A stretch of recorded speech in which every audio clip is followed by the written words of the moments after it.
Well, hey again, everybody. Great to see a lot of familiar faces here and a lot of new faces.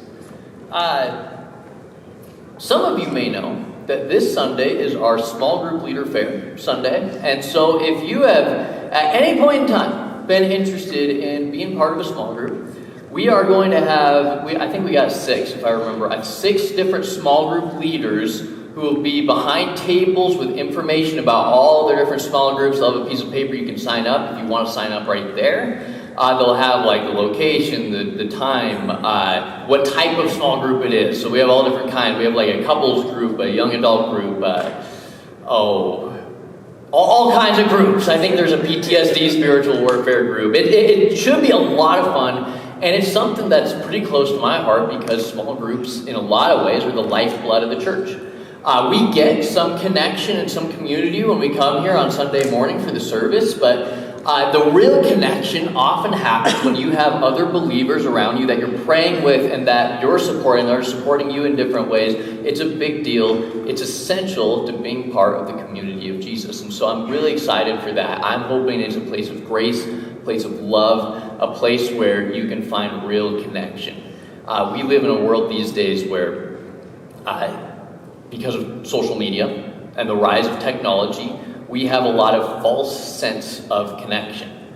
And it has led to a loneliness crisis in our culture. And so we have to be more intentional than ever about placing community all around us. So just on your way out, say hi to the small group leaders, check out their group, and sign up if you want. If you did check at any point in time the box on our Connect card saying, I want to join a small group, this week, you're going to get an email from me with a link where you can actually pick what group you want and look at all the details for those groups. So be checking your email, be looking in your email for that. For this morning, for the teaching this morning, I got a story for you guys that I heard growing up as a kid. It's about 2 boys, one named Lie, the other named Truth. And they decided they were going to go swim. When they got to the pool, they said, we're going to do something a little bit different. So they went skinny dipping. They took off all their clothes and jumped in the pool, and they're just having a ball. 2 boys playing around. They're playing games that you and I play around here all the time. They would play a game called Marco Polo, where one person says Marco, and the other says, Polo. You've played it before. Well, there's this other game. It doesn't really have a name. But the idea of the game is to see who can hold their breath underwater the longest. Lie says, let's play. Truth says, okay. Truth goes down. Lie stays up. Truth is winning the game. Lie gets out of the water, grabs his clothes and Truth's clothes, and starts walking home. All the while, Truth is under the water thinking he's winning the game. Truth jumps up, said, where did Lie's go? Then he goes to the side of the pool, said, where did my clothes go? So now he's forced to walk home totally naked. He goes straight to Lie's house, knocks on the door, bang, bang, bang. Lie's comes down. Truth is like, why did you leave me at the pool? And as a matter of fact, you got my clothes on, man. Why do you got my clothes on? Lie's is like, I don't know what you're talking about. I've been watching cartoons all morning. And so they start arguing, back and forth, back and forth. They take it out into the streets. It gets hot style. They keep on arguing. People start gathering around them. They have a crowd gathering around them. Lies is like, I don't know what you're talking about. Truth is like, man, you better give me my clothes or I'm going to bust you in the eye. So they keep arguing back and forth, and the people standing around watching are forced to ask themselves a question. It's the same question I want to ask you guys today. Who to believe? Lies in Truth's clothing or the naked truth? Today, I want to take on this lie. It's this lie that culture tells us. I want to take on this idea that we're supposed to leave it all out on the field. That we're supposed to give 115%. That we're supposed to leave it all there. And the problem with that, we don't live on the field. We play on the field, and we live at home. And if we leave it all in the field, we go home with nothing. It's such a pervasive idea in culture right now. It's the idea that we're supposed to work ourselves until we have total burnout. It's the idea that we have unlimited energy, that we have unlimited potential, and that everything we should dedicate ourselves 115% to it. We're constantly in a hurry. We're constantly rushed. We're constantly sleep deprived. We're constantly moving on to the next thing. We're refusing to take a moment to be able to pause and breathe. And it looks so good. It's this lie. It's dressed up in truth's clothing because it looks so noble. It's like, yeah, I'm dedicating myself to this. I'm working as hard as I possibly can. But we have to face the naked reality that we have limitations.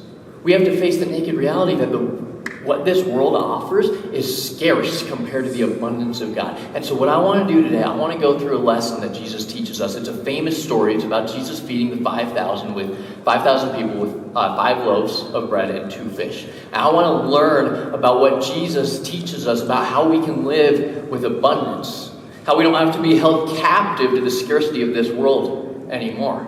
If we let it, Jesus' words can shape a lot of our lives and shape how we pause and how we intentionally make sure to stay focused on the things that matter most and avoid all the distractions and the rush and the hurry here. So this story, it takes place in John chapter 6, and what I'm going to do is I'm just going to read through the whole story, and then I'm going to go back through that story verse by verse.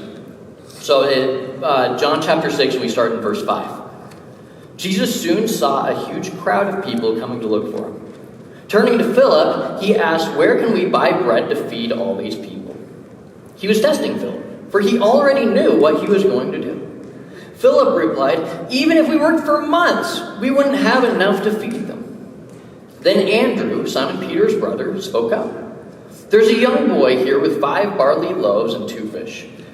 But what good is that with this huge crowd?" "Tell everyone to sit down," Jesus said. So they all sat down on the grassy slopes. The men alone numbered about 5,000. Then Jesus took the loaves, gave thanks to God, and distributed them to the people. Afterward, he did the same with the fish. And they all ate as much as they wanted. After everyone was full, Jesus told his disciples, "Now gather the leftovers so that nothing is wasted." So they picked up the pieces and filled 12 baskets with scraps left by the people who had eaten from the 5 barley loaves. So the story starts with tension rising.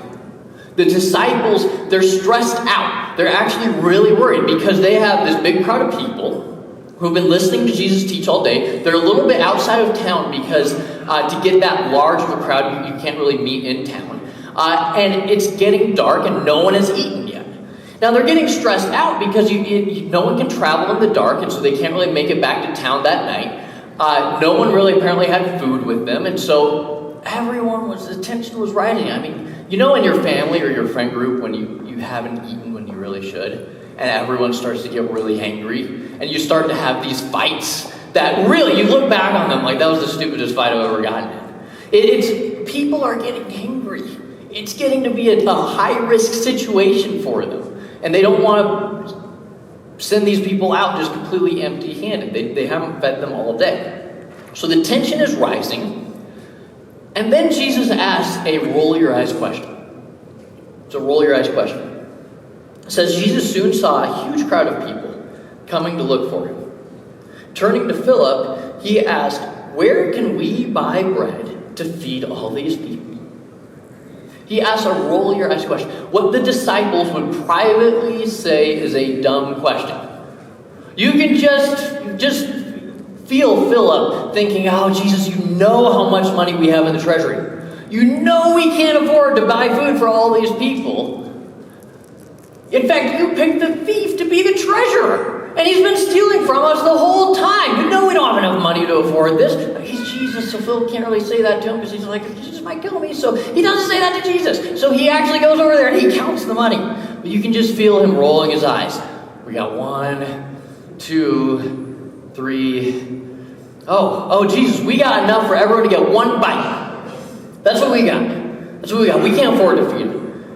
It says in the following verse that Jesus was testing Philip, for he already knew what he was going to do. And then in verse 7, Philip replied, "Even if we worked for months, we wouldn't have enough to feed them." It's a roll-your-eyes question.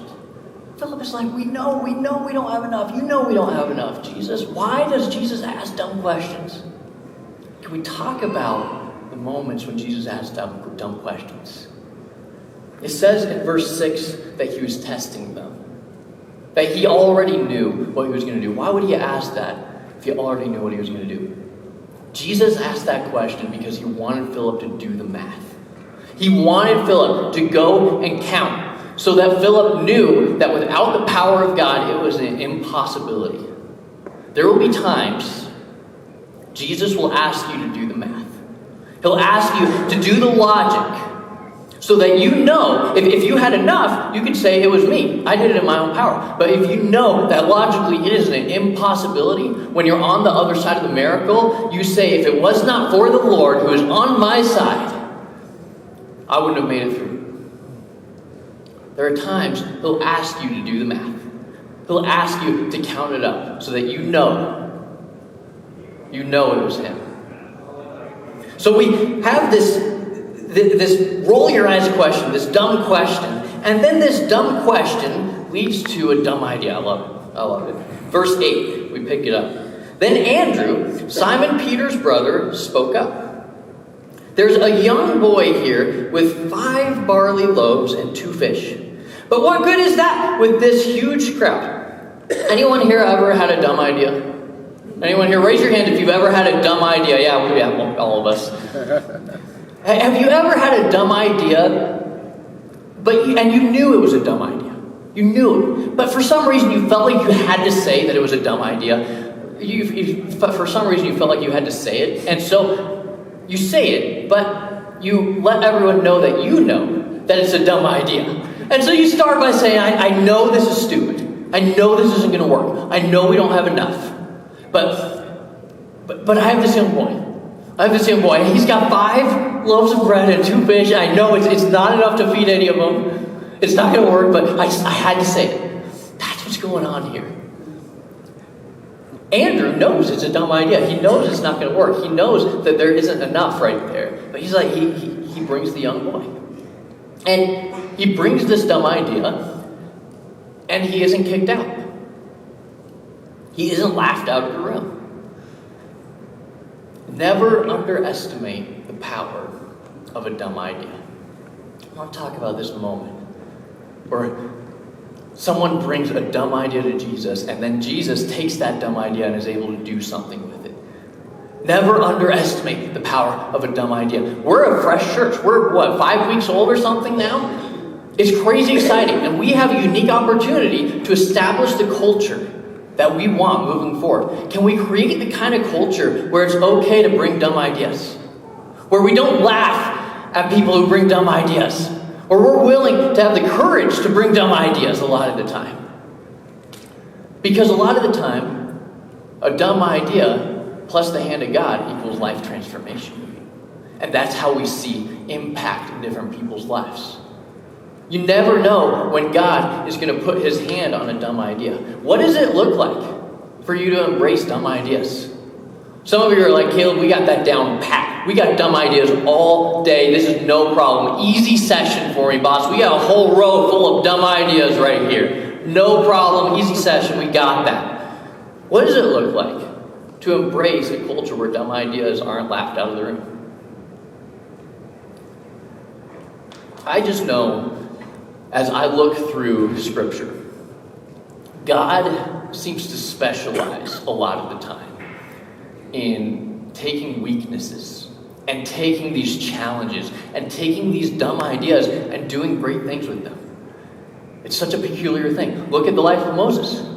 Moses struggled to communicate clearly. He struggled to speak articulately and clearly to people. And so you can imagine how crazy it sounded to him when God said, Moses, I need you to go talk to Pharaoh and tell him to let my people go. What? It's crazy. Same way with Paul. The Apostle Paul he wrote the majority of our New Testament. He planted churches all over the known world at the time. Before that, he was known as Saul. And he was the biggest persecutor in that day of the Christian faith. I just imagine Jesus looking down, just saying to the Father, like, hey, you see Saul down there? You see that guy who's torturing all our followers and imprisoning everyone. He's persecuting me. what if we use him to reach people? What if we use him to travel all over the known world as a missionary? Crazy. Let me tell you about another dumb idea.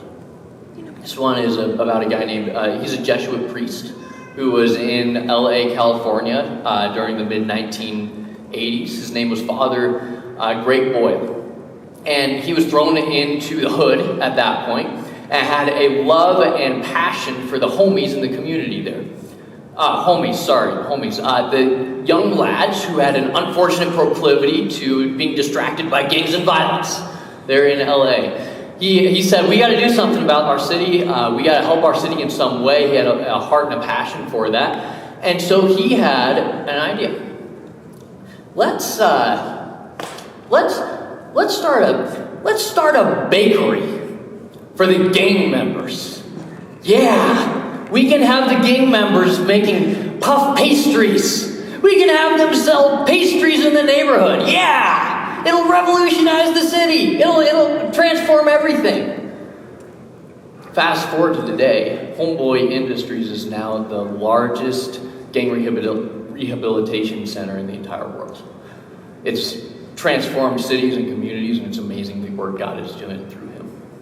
Never underestimate the power of a dumb idea, because a dumb idea plus God's hand equals life transformation, equals real impact, equals lasting difference.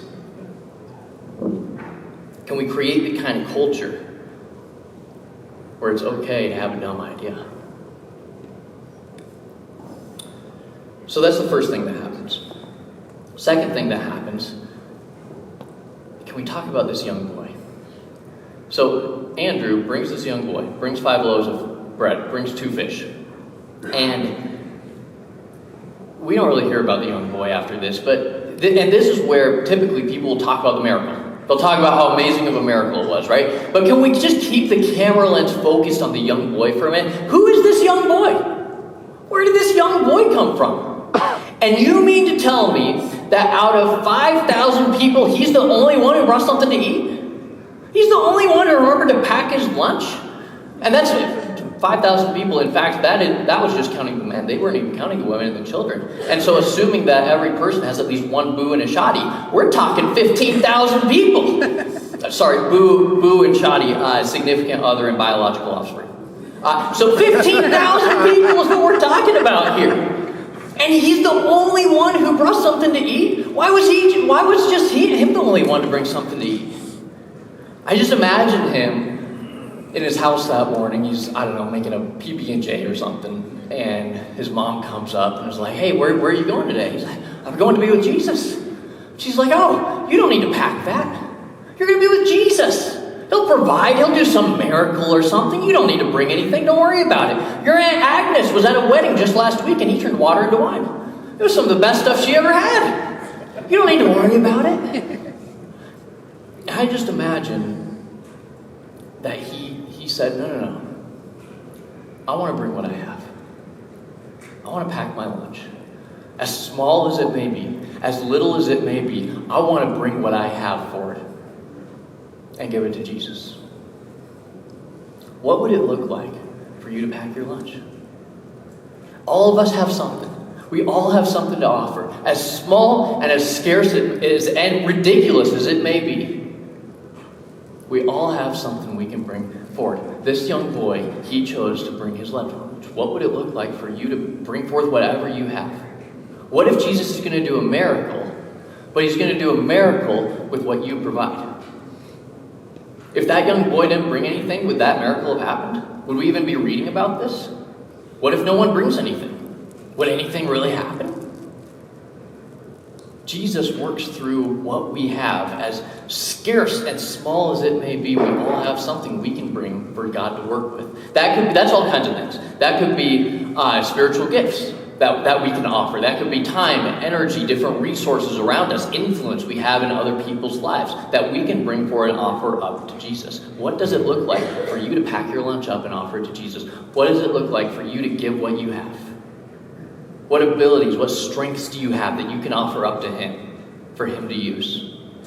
So the little boy, he comes up He gives his lunch to Jesus, and then he's not mentioned after that. He gets out of the way. We count up, we know that what we're aiming for is impossible without God. We give what we have to Jesus, and then we get out of the way. We get out of the way. Some of us, we want to give it to Jesus, and then we want to instruct him along the way on how to do it. The little boy could have done that.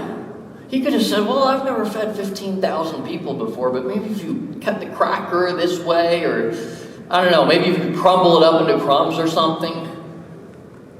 He doesn't do that. He gives it to Jesus. He gives everything he has to Jesus. He does everything in his power to make it happen. And then he just gets out of the way and lets Jesus work. Imagine being a little boy. Jesus is pulling stuff out, handing it out.